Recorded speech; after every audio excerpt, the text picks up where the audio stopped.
اور اس وقت ایک مشہور ایکٹر تھے یہ لارنس اولیور، ان سے ان کی شادی ہوئی تھی، لیکن اپنے اس ڈیزیز میں وہ بائیپولر ڈس آرڈر کا شکار تھیں، اور وہ سیٹ پر لوگوں کے ساتھ ان کی ڈیلنگ بہت ہی ڈیفیکلٹ ہوتی تھی اور ٹف ٹائم دیتی تھی، تو وہ ایسا ایسا کر کے پھر اپنی پروفیشنل لائف میں بھی اور اپنی پرسنل لائف میں بھی وہ ناکام ہو گئی تھی۔ اور اس وقت کا جو علاج تھا وہ آج کل کے زمانے کی طرح میڈیسنز وغیرہ نہیں تھی، اس وقت تو آپ کو پتہ ہے کہ الیکٹرک شاکس لگائے جاتے تھے، تو وہ بیچاری وہ بھی سہتی رہیں، لیکن وہ پھر بھی جو ہے وہ اتنا صحت مند ہو نہیں پائی تھی۔ اب میں اگر کچھ میل ایکٹرز وغیرہ کے اور سیلیبریٹیز کے نام لوں، جس میں ایک بہت ہی پرانے زمانے کے مشہور اداکار تھے فرینک سناترا، وہ تھے اس میں شامل، اور وین ڈیم ہیں جو پہلے مارشل آرٹ کے ماہر تھے، کراٹے وغیرہ، اس کے بعد پھر وہ ایکٹر بن گئے تھے، بڑی اچھی ایکشن موویز میں انہوں نے کام کیا۔ میل گبسن، جنہوں نے ایک بہت ہی میری فیوریٹ مووی ہے بریو ہارٹ میں انہوں نے کام کیا تھا، جو اسکاٹ لینڈ کے جو آزادی کی جنگ لڑ رہے تھے، اور اس کے بعد پھر ان کو کافی عرصہ پہلے شاید 84 کے قریب، شاید میں غلط بھی ہو سکتی ہوں، انہیں جو آج اس زمانے کے جتنے بھی لائیو جو زندہ آدمی تھے ان میں سب سے سیکسیسٹ آدمی کا اس وقت خطاب ملا تھا، اور بہت سارے ایوارڈز انہیں ملے۔ وہ بھی اسی بیماری کا شکار تھے۔ پھر ایک بہت مشہور ناولسٹ، انگلش ناولسٹ تھے، ان کا نام تھا گریہم گرین، وہ بھی اس بیماری کا شکار تھے، اور ان کے اندر اس میں جو مینیک فیز جو ہوتا ہے، اس میں جو کوالٹیز تو اس کو نہیں کہیں گے، لیکن جو خصوصیات اس مینیک ڈیزیز کی ہوتی ہیں، جیسے کہ ہائپر سیکشول ایکٹیویٹی اور اس طرح کی کرمنلز تھوڑی، وہ ان میں زیادہ تھیں، تو وہ بے وفائی وغیرہ کے چکروں میں الجھے رہے، لیکن وہ بہت مشہور ناولسٹ تھے۔ پھر ایک بہت پرانے پچھلی سینچری کے آرٹ پینٹر تھے، ان کا نام تھا وینسٹ فون خو، وہ جو تھے انہوں نے تقریباً 2000 سے بھی زیادہ پینٹنگز بنائی تھیں، اور وہ فرینچ تھے، اور انہوں نے ماڈرن آرٹ ہسٹری میں ان کا نام بہت ہی سنہری حروف سے لکھا جاتا ہے، اور انہوں نے جو ہے وہ بہت ہی انفلوئنشل اور بہت ہی فیمس انسان تھے، لیکن اس کے باوجود وہ اس بیماری کا شکار ہونے کی وجہ سے پیسے نہیں کما سکے تھے، اور پھر وہ ڈپریشن میں بہت رہتے تھے، اور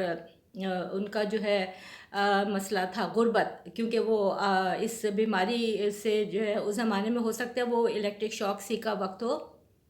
تو وہ ڈپریشن میں رہنے کی وجہ سے اور نیند نہیں آتی تھی اور یہ سب باتوں کی وجہ سے انہوں نے پھر خودکشی کر لی تھی۔ میرے خیال میں وہ 1890 میں انہوں نے، بہت چھوٹی عمر تھی ان کی، بہت زیادہ نہیں، 37 کی ایج میں انہوں نے خودکشی کر لی تھی۔ ایک اور برینڈ رسل جو ہیں برٹش کامیڈین، ایکٹر اور ایکٹیوسٹ، ان کا نام کچھ عرصے کیٹی پیری جو ایک بہت مشہور سنگر ہے ان کے ساتھ بھی لیا جاتا رہا، وہ بھی اس بیماری میں مبتلا تھے۔ تو کبھی وہ مطلب ان کا بھی موڈ سوئنگ جب ہوتا تھا تو وہ کبھی بہت ہی ایمبیشیس ہوتے تھے، وہ سمجھتے تھے انرجیٹک ہے تو وہ سب کچھ کر گزریں گے، اور پھر ان کا ڈپریشن کا فیز جو شروع ہوتا تھا، جس میں وہ پھر ڈپریشن میں ہیں اور بہت والنریبل اپنے آپ کو سمجھ رہے ہیں، بہت کمزور سمجھ رہے ہیں، تو اس فیز میں چلے جاتے تھے۔ پھر انہوں نے بھی میڈیسن وغیرہ لیں، اور اب وہ سارے لوگوں میں یہ آگاہی پھیلا رہے ہیں کہ اگر کسی کو یہ مرض ہے تو وہ علاج کرا کے ایک اچھی زندگی گزار سکتا ہے۔ ان کے اندر بھی بہت سارے ایشوز تھے، یہ جو الکوہل لینے کا اور ڈرگ ایبیوز وغیرہ کا۔ پھر ایک جو سنگر تھے، راک سنگر، ان کا نام تھا کوبین، کارٹ کوبین، اور وہ جو تھے بہت ہی ایک جینیس کے طور پہ مشہور تھے، جینیس کریٹو، لیکن جب انہیں اس بیماری کے یہ بائیپولر ڈس آرڈر ڈائگنوز ہوا تھا تو وہ مان نہیں رہے تھے، انہوں نے آخر وقت تک نہیں مانے، انہوں نے دوائیں بالکل بھی نہیں لی، اور فائنلی انہوں نے بھی خودکشی کر لی تھی گن شاٹ سے، اور اس وقت ان کی ایج 37 ہی ہوگی۔ جس طرح وہ جو آرٹسٹ ہے ونسنٹ فون خور نے بھی خودکشی کی تھی، اور انہوں نے بھی خودکشی کر لی تھی۔ ایک آخر میں جو میں یہ آخر تو نہیں کہوں گی، سب سے امپورٹنٹ نام اور جس سے میں سب سے زیادہ انسپائر ہوں، سر ونسٹن چرچل۔ یہ بھی اس بیماری کا شکار تھے۔ ورلڈ وار ون میں ایز اے ایڈمرل انہوں نے حصہ لیا تھا، اور پھر ورلڈ وار ٹو میں یہ برطانیہ کے پرائم منسٹر تھے، اور یہ ساتھ میں پولیٹیشین بھی تھے، آرمی آفیسر بھی تھے، پرائم منسٹر بھی تھے اور رائٹر بھی تھے۔ انہوں نے 43 بکس لکھی تھیں، اور یہ اتنے ایک پرجوش قسم کی تقریریں کرتے تھے، اور اپنی تقریروں سے لوگوں میں ایک جوش و ولولہ پیدا کر دیتے تھے۔ انہوں نے اپنے لوگوں کو، برطانیہ کی عوام کو اپنی تقریروں کے ذریعے جو ہے وہ جرمنی سے جنگ کے لیے اکسایا اور ان کو آمادہ کیا، اور پھر آپ جانتے ہیں اسی طرح پھر وہ ان کی جب ریڈیو سے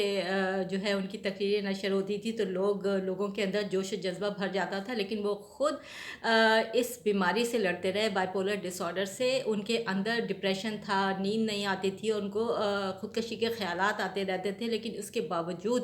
اس زمانے میں بھی ظاہر ہے الیکٹرک شاکس وغیرہ کا ٹریٹمنٹ ہوگا ابھی تو، یہ نئی ماڈرن میڈیسنس تو نہیں ہوں گی، لیکن وہ اس بیماری سے انہوں نے بہت اسٹرگل کی، اور پھر وہ 90 سال تک وہ جیے ہیں۔ 1965 میں ان کی ڈیتھ ہوئی ہے، اور جیسے میں نے بتایا کہ انہوں نے بہت ساری بکس بھی لکھی، 43 کے قریب، اور وہ بہت اچھے آتھر بھی تھے۔ تو یہ سب بتانے کا مقصد صرف یہ نہیں ہے کہ میں بتاؤں کہ کون سی سیلیبریٹی کیسی تھی اور کس میں تھا یہ مرض اور کس میں نہیں۔ میں یہ بتانا جو میرا پوائنٹ ہے کہ ہر انسان میں کسی میں بھی اس طرح کی کوئی ڈیزیز، مینٹل النس ہو سکتی ہے۔ ویسے تو جینس میں ہوتی ہے، میں نے پچھلی جو ویڈیو آپ دیکھیے گا بائپولر ڈس آرڈر کے سائن اینڈ سمپٹمس پر، کہ جینس میں یا فیملی وغیرہ میں ہو سکتی ہے، لیکن اس کو جو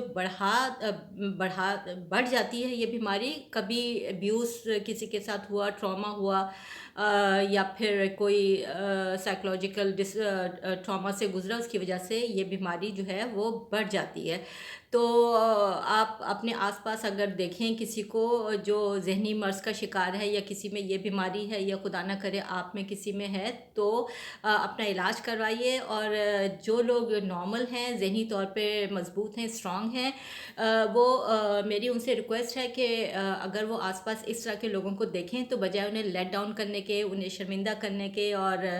ان کو اور نیچا کرنے کے، ان کی تھوڑی سپورٹ کریں، اور انہیں معاشرے میں ایک